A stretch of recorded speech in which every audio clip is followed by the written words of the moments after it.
Ara History Untold is a brand new 4X grand strategy game centered around, you guessed it, building a civilization. This is very much a Sid Meier's civilization competitor, a Humankind competitor, so on and so forth. And what you're looking at here is new gameplay footage from Gamescom's opening night live. We get a look at leaders, at city development, and all sorts of things. So sit back and relax, get yourself comfortable, and let's jump in.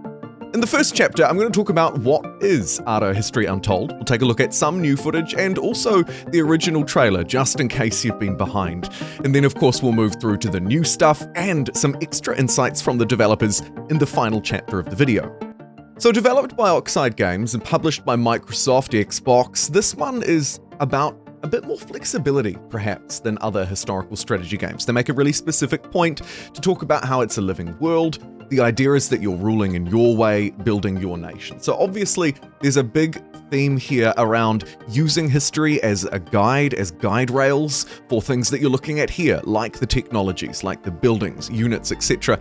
But also to take that slightly more Humankind-esque approach, where the player is given decisions around more of the cultures, the histories, etc. that they want to play, instead of a slightly more rigid approach like Civilization 6, where you choose your one and you're done. That's perhaps one important distinction, but by far not the only one. And in the final chapter of this video in particular, we'll take a slightly deeper dive and look into, for example, how Ara uses true simultaneous turns, unlike many others, or its independent settlers and triumphs systems. More on those towards the end.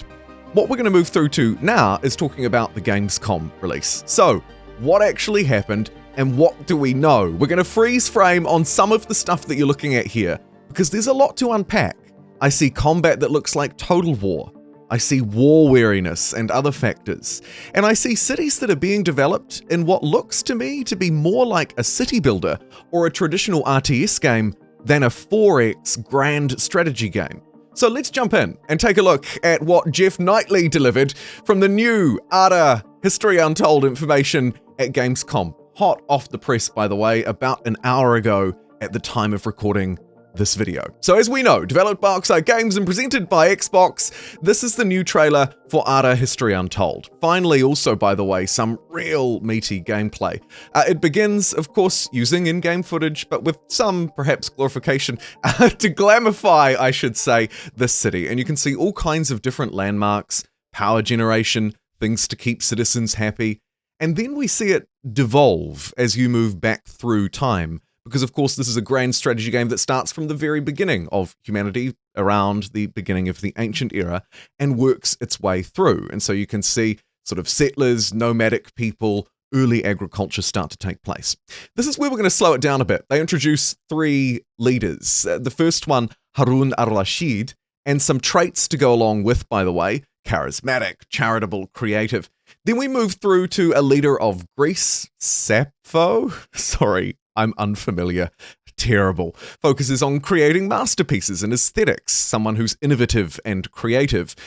Next, we have, penultimately, leader of the Aztec Empire. Here, of course, they're aggressive, disciplined, spiritual, and interestingly, wasteful. And then finally, perhaps a more traditional, Western-style leader in George Washington of the United States, who is aloof, disciplined, persuasive, and a woodsman. And then we see George Washington jumping into a fight. Again, I've slowed down this clip here just to take a look at some interesting things. The bio, if you want to pause and read it, but also Minutemen that have extra strength for militias. And you can also see some of those traits play out.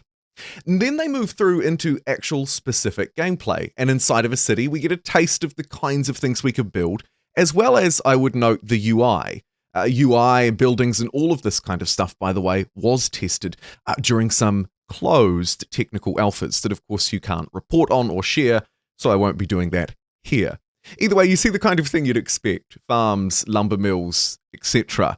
And then, bam, straight back in again with libraries and academies. And, of course, we see the user placing these things down as well. We also see some quite interesting city stats here. And this is the part that reminds me more of a Cities Skylines, or maybe a real-time strategy game.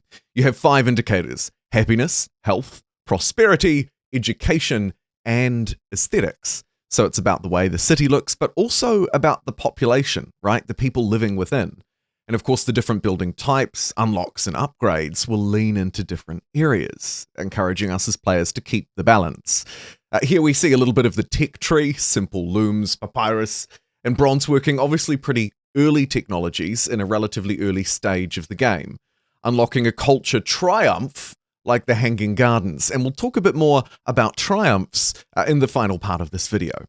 Overall, the UI feels not the most advanced, not the most glamorous to me from these early insights, and the city building appears to be much more flexible than what we're definitely used to, for example, in Civilization 6. Next, we see a declaration of war where the player is tasked with selecting a casus belli. What's their justification? You can see war weariness playing out here and some diplomatic costs to do with the relationship, clearly some kind of modifier between these two nations.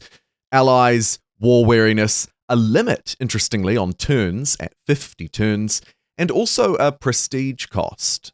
So there are lots of different costs to war by the looks in Ara History Untold, and of course there should be some barriers to entry. I just hope that these gameplay mechanics don't end up to be a bit frustrating, because in the past we have seen these mechanics come through as a little bit frustrating from time to time. Then we see combat, and as I mentioned in the introduction, this, just to slow it down and play it again, does sort of look like a real-time strategy game, like a Total War playout. Of course, we don't get to see the UI or interface, so we don't quite know how that will actually play out in practice.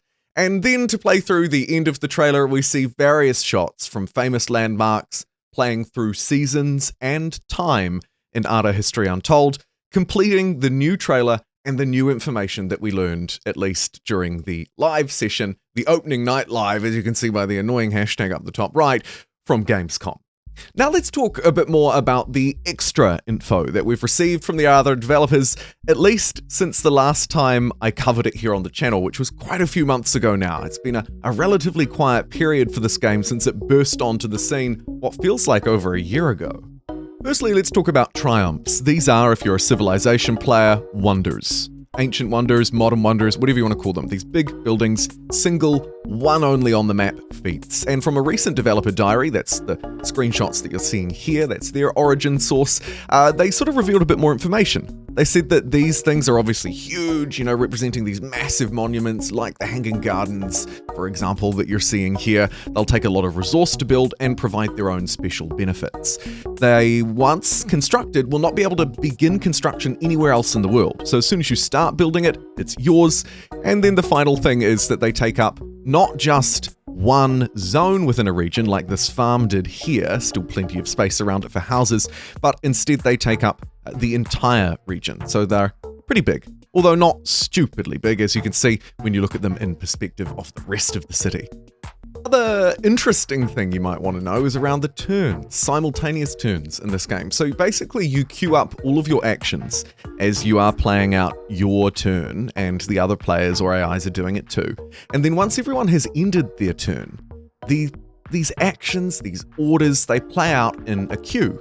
By the way, if you're curious, because of course a lot of things will just happen within the city, but some things will require interaction with other players, like combat. They've said that the fastest army will move first once the combat is triggered or plays out, once everyone has ended their turn. So a relatively interesting note, they claim that they're the biggest, sort of grandest 4X strategy game, historical strategy game, to pull this kind of system off. We'll have to, of course, wait and see how it plays out in practice. And finally, let's talk about the scale of Ara and crucially its errors. How does the game actually play? They say that the game is broken into 3 acts. Act 1, Ancient History, goes from the Bronze Age through to the Antiquities. Act 2 starts in the early Middle Ages and finishes around the Enlightenment.